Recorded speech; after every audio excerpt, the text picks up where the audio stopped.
second episode in our series of monologues, all set around the different wars throughout the ages.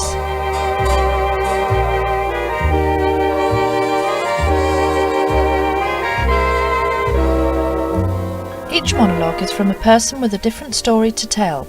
Each one concerns the separation of someone close to them.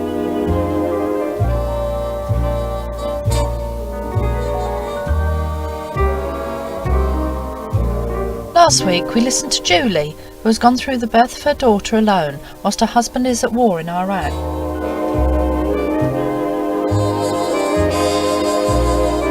This week we are going to listen to Jan, talking to her granddad, who she never met. Although he survived World War II, he died in a horrific accident 2 days after the end of the war.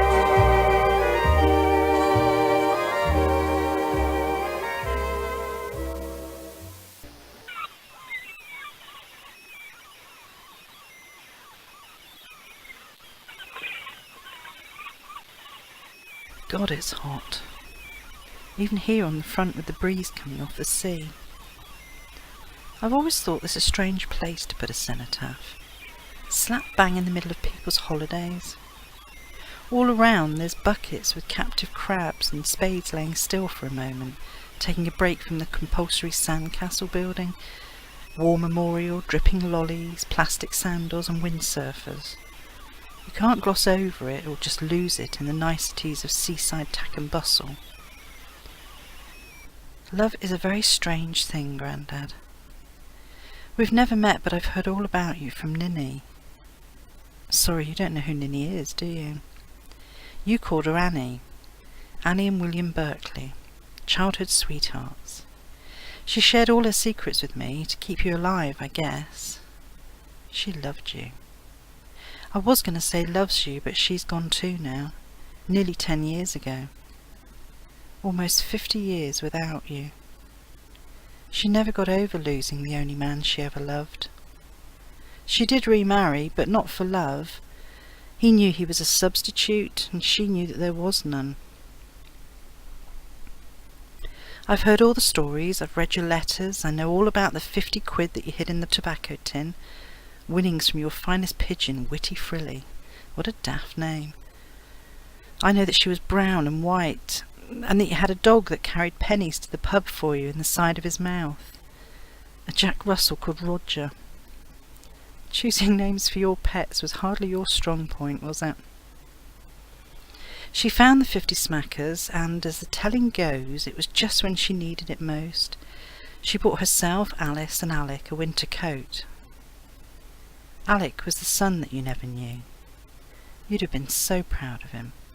He followed your footsteps into the army, but his service was a career. It was his life, not the end of it. The war was over, it was official, everyone was jubilant. They could stop worrying about their men. It was Alice's 14th birthday, so they all got together for a bit of a party. The telegram took the shine off the celebrations a bit. Happy birthday to you, happy birthday to you, your dad's dead, dear Alice. Happy birthday to you.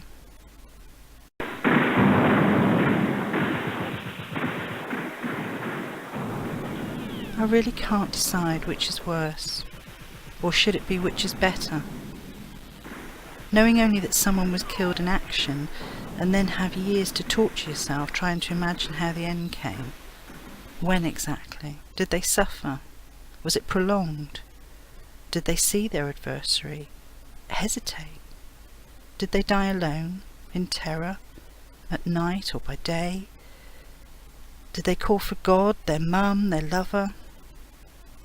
Or is it a comfort knowing how you died? I have most of those answers.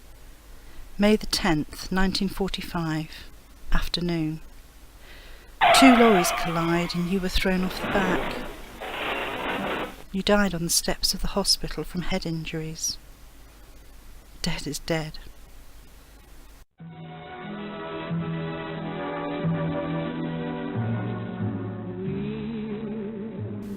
I visited the military cemetery in Celle.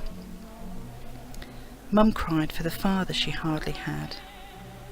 I cried too, but at 13 I wasn't exactly sure why. Mostly because Mum did, I think. I know why now. The inscription Ninny chose for your headstone has stayed with me. Life is eternal, love will remain, and in God's own time we shall meet again, my pal. I never shared her faith, but I hope I'm wrong. I wish you'd shared the 50 quid, and bought her a Mackie, or several Mackies, and got pissed together. She was so great when she was pissed. She used to rock backwards in her chair, clutching her leg in the air. Bright bottled Titian hair at one end and sensible shoes and bunions the other. You should have known your son. Worked in the brickyard all your life with Furzy Freddy. Raced bloody witty frilly again. Met me. Loved my boys. Had the chance to be a husband, or a dad, a granddad, and had chance to let us love you.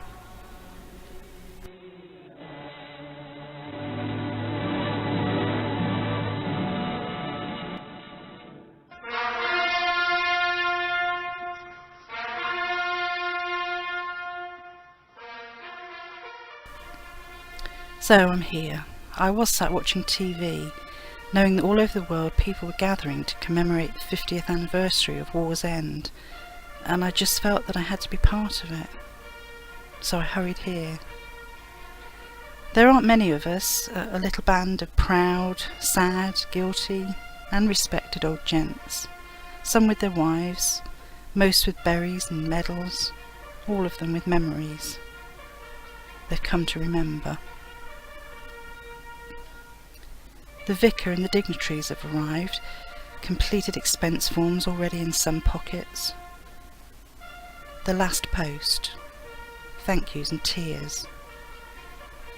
Tears not just for you, for Ninny, for Mum and Alec, for me, for my boys, and for all the other would-be lovers, fathers, granddads, for those who died and for those who didn't. The very least we can do is spare a passing thought. Whether by design or accident, it seems the cenotaph is in exactly the right place.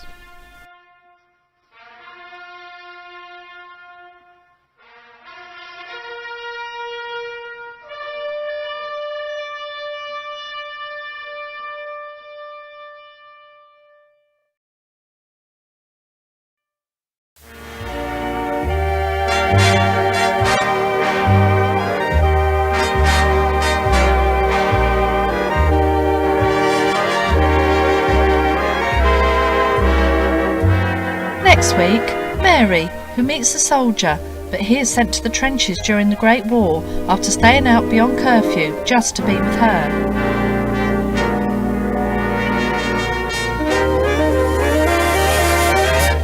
Till then,